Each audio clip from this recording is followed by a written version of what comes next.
Shubor nakaslem jong unongsan Hima.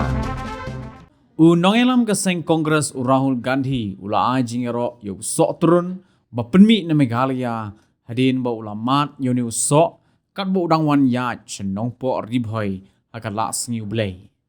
Yakani Rahul ulayatho haba ajing keren chiki pajba kibri alum lembung hamadan paham sim hadin ba ulawan rung na Asam kumshi benta na kajinya lenti Jong ya kabala ai kerteng ke Bharat Jodo Nyai Yatra. Haswabon pun kut ya jingkren Jong Rahul ulaong.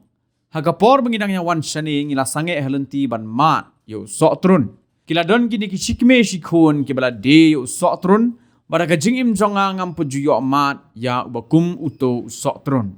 Nalor kata ulaong ru ba Maria Dep ban bam ula keren ling ba ka phone bat ka kmi Jong ga Sonia Gandhi bat ulaong ya ka ba unsa wanra yo Sohtrun ubale si udai ubabang tam haka perthai. Henry Rahul ulabu jingkeliru babalai uni Sohtrun ubabang bathiang amde shiki waipat ki benta jong ka perthai. Balai amde ha London, New York, Tokyo. Balai ki nongrep bat ki tuki shikme shikhon kimyo jing mentoy naga jing de yo Sohtrun shiki waipat ki benta jong ka perthai. Yagini ki jingkeli Rahul ula ahi ke jubab deka baong ba ampat dan satya ki jing penbiang ni ki jing dan kam man pa yo Sohtrun na Meghalaya shiki weipat ki benta jong ka perthai. Nalor kata ula ongru batang na ki marep ba penmi ha ke jelala jong ki pajba ka Meghalaya ki la ban kela long ki ba reus pa. Henry ula ongpat dan kam nya ka sandur ke babiang na ka benta ban penkeu ya ke jelala.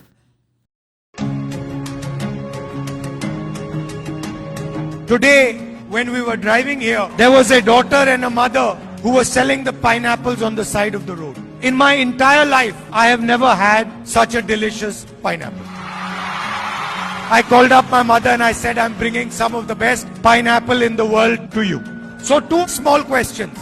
One, why isn't the best tasting pineapple in the world available to the entire world? And why are the farmers not benefiting from the sale of your pineapples to the rest of the world? Because the infrastructure has not been developed to send that pineapple to the rest of the world. And I think it is important that we develop a vision for Meghalaya that achieves some of these things.